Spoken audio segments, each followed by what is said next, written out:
आज मैं फिर आई हूँ न्यू ब्लॉग लेके, एक नई मन की बात लेके। तो फ्रेंड्स, आज जो मेरी नई मन की बात है वो बहुत ही अच्छी मन की बात है कि देखिए फ्रेंड्स, जैसे कि हमारे जीवन में हम कई बार निराश में आ जाते हैं, कई बार हमारे चारों तरफ निराशा ही निराशा होता है। कहीं से भी हम लोगों को आगे बढ़ने का कोई रास्ता मिलता नहीं है, तो हम उस वक्त क्या करते हैं, हार मान जाते हैं। बहुत ही जल्दी हार मान जाते हैं अपने जिंदगी से, और हम वहीं चुपचाप बैठ जाते हैं कि अब तो हम कुछ नहीं कर सकते हैं, अब हम आगे और कुछ नहीं करेंगे। तो इस तरह का एक बहुत ही सच्ची और अच्छी एक स्टोरी मैं आप लोगों को सुनाना चाहती हूँ कि उसके जीवन से, हालांकि वैसी परिस्थिति हम लोगों के लाइफ में नहीं है जो उस आदमी के लाइफ में थी, वो परिस्थिति वैसी परिस्थिति हमारे लाइफ में नहीं है। पर यह है कि आप उनसे आपको कुछ सीखने को मिलेगा कि जैसे उन्होंने अपने लाइफ के मतलब अपने उस मुश्किल परिस्थिति का सामना उस आदमी ने किया था, वैसे हम अपने परिस्थिति को हम अपने आप संभाल सकते हैं। तो फ्रेंड्स, जोस एल्वोडर एरवंजा करके एक व्यक्ति था विदेश का, उसका दोस्त था उसके साथ। तो वो दोनों एक बार समुद्र के बीचों बीच जाने का उन्होंने फैसला लिया कि हम लोग बोट के सहायता से समुद्र के बीचों बीच जाते हैं और मछलियां पकड़ते हैं। उन दोनों का शौक था। तो जो सैल्वाडोर और उसका दोस्त, वो दोनों एक नाव में सवार हुए और निकल गए। नाव का जो मशीन है वो मशीन चालू किया और उस हिसाब से वो लोग निकल गए। नाव का मशीन जो है, एंगल हिलाओ तो वो इधर उधर भागता है। तो वो समुद्र के बीचों बीच जहाँ वो पहुंच गए, अचानक से उनका जो वो नाव का जो मशीन था वो मशीन खराब हो गया। ये सच्ची कहानी है फ्रेंड्स, अगर आप गूगल में सर्च करेंगे ना आपको भी ये कहानी मिलेगी। तो वो उनका जो नाव है वो बीच समुद्र में फंस गया और वो लोग जो है एक तरह से मतलब मुसीबत में पड़ गए कि मतलब नाव को हिलाए तो कैसे हिलाए। नाव हिल नहीं रहा था, मशीन खराब हो गया। अब अगर वो मशीन का वो इधर उधर करते हैं, जो हिलाने वाला जो खपच्ची मारने वाला जो नाव का होता है, उसको इधर उधर करते हैं तो वो जाएंगे कहाँ पे। अब क्या हुआ, समुद्र के बीचों बीच में हवा खूब तेज चलती है, तो हवा जैसे जैसे बह रही थी वैसे वैसे उनका नाव उस साइड को कभी इस साइड को बहता हुआ जा रहा था। अब बीच समुद्र के मध्यम पे वो जब फंस गए तो अब उनके पास कोई चारा नहीं, वो अब वहीं पे रह गए। उन्होंने उसी हालात में 438 दिन बिताए थे। 438 दिन का मतलब समझ रहे हैं, यानी कि 15 महीने उस नाव के अंदर उन्होंने बिताए हैं। तो सोचिए कितनी ज्यादा मुश्किल भरी दिन उन लोगों ने बिताया है। भगवान ना करे ऐसा किसी के साथ हो। मैं एक मोटिवेशन कहानी आप लोगों को बता रही हूँ कि जो सैल्वाडोर ने किस टाइप का उन्होंने ये जिंदगी बिताया है उस टाइम। तो उनके दोस्त जो थे, वो दोस्त उनके बहुत ज्यादा मतलब निराशवादी थे, मतलब वो बहुत जल्दी निराश हो जाते थे। पर जो सैल्वाडोर के अंदर अलग ही एक वो था, मतलब हौसला था, वो कभी हार मानने वालों में से थे नहीं।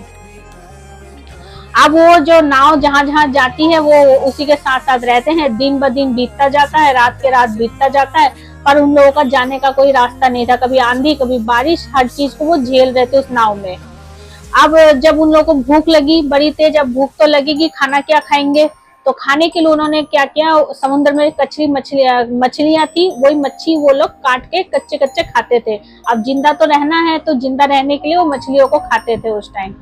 और उसके बाद पानी समुद्र का पिया नहीं जाता है, क्योंकि समुद्र का पानी पीते में इंसान को उल्टी आती है। तो उन्होंने क्या किया, बारिश का जो पानी है वो बोतल में इकट्ठा कर लेते थे। तो वो बारिश का पानी तक वो पीते थे कुछ दिन तक, और उसी से ही वो काम चलाते थे।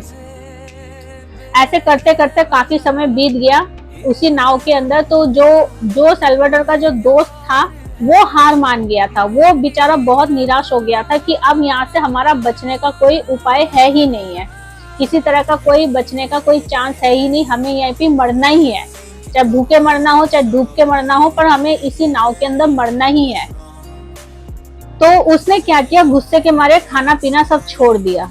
जब उसने गुस्से के मारे छोड़ दिया तो वो बीमार रहने लगा, उल्टियां करने लगा। तो जो सैल्वाडोर उसे समझाता था कि यार तू खाना खा ले, सब ठीक हो जाएगा, बट वो समझता ही नहीं था। वो बहुत जल्दी हार मान गया था।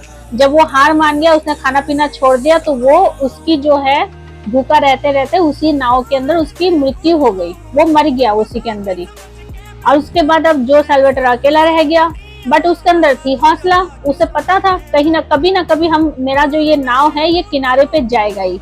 वो उसका भी काफी समय बीतने लगा, दिन ब दिन बीतने लगे, महीना बीतने लगा, पर जो सेल्वाडोर का जो हौसला था वो उसका हौसला टूटा नहीं, उसने अपने अंदर इस हौसले को बनाए रखा था। जो सेल्वाडोर काफी मतलब डरा भी हुआ था क्योंकि अकेला था, दोस्त जब तक साथ में था तब तक तो टाइम पास हो जा रहा था, अब जब उसका दोस्त है नहीं साथ में तो अब उसके अंदर एक मन में अकेले रहने का एक खौफ भी था। बट वो फिर भी अपने आप को बहुत संभालते हुए वो उसी में नाव के अंदर दिन बीतता रहा, हवा जैसे जैसे चलती रही उसी नाव के साथ वो रहने लगा, चलने लगा। तो अचानक से एक बार एक टापू के सामने वो आके रुक गया, उसकी नाव जो है वही टापू के सामने आके रुक गई। तो काफी समय के बाद जब उसने पहला कदम जमीन पर रखा तो थोड़ा सा उसके अंदर एक हौसला आया। फिर उसके बाद वो भाग के गया, वहां पे कुछ लोग मिले, सबको बताया अपना हालचाल।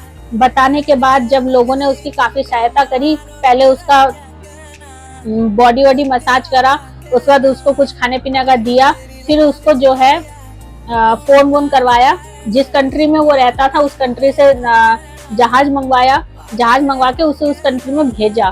तो इसी तरह से फ्रेंड जो सेल्वाडोर के जो सच्ची कहानी है, एक मोटिव लाइन है, मतलब उसकी कहानी के ऊपर हम लोग जो है इम्प्रेस होते हैं कि हमें भी अपने जिंदगी से कभी हार नहीं मानना चाहिए, हमें अपने मुसीबतों को ऐसे ही लड़ते जाना चाहिए ताकि हम लोग जो है अपना मुसीबतों का सामना करते करते हमें आगे बढ़ते रहना चाहिए। और देखिए एक बात सुनिए, अगर आप अकेले अपने मुसीबतों का सामना करेंगे ना तो आप आराम से कर लेंगे, 10 लोगों को बताएंगे, 10 लोगों को बोलेंगे तो इससे जो है आपकी प्रॉब्लम, आपकी समस्या और बढ़ सकती है, क्योंकि लोगों को हमेशा हंसने का मौका चाहिए। तो ऐसा ही देखिए जो सेल्वाडोर के साथ हुआ, वो बेचारा अकेला ही था, कौन था उसका मदद करने वाला, वो अकेला ही अपना उसने बेड़ा पार किया, वो अकेला ही वो किनारे पे आके पहुंचा। तो ऐसा ही होता है फ्रेंड, जब तक हम अकेले अपनी जिंदगी से लड़ते रहते हैं, हम अकेले ही अपनी जिंदगी को हम लोग पार लगा लेते हैं। तो इस टाइप की कहानी है फ्रेंड्स, आप लोगों को कैसी लगी प्लीज मुझे बताइएगा, और आप लोग भी अपने लाइफ में आगे बढ़िए, हर काम को, हर मुसीबतों को आप लोग सामना करिए। होता है कभी कभी इंसान थोड़ा सा दुखी भी हो जाता है, रोना भी आता है, कई बार इंसानों को कई बार रोना भी आता है कि क्या हो रहा है मेरे साथ। पर किसी भी समस्या को आप बड़ी मत समझिए, हमेशा अगर आपको ये लगता है कि आपके साथ कुछ बड़ी समस्या है तो आप दूसरों को देखना शुरू करिए कि उसके साथ कितनी बड़ी समस्या है। आप देखिए आपका समस्या बहुत छोटी नजर आएगी, आप उसके समस्या को देखिए और आप अपने समस्या को देखिए।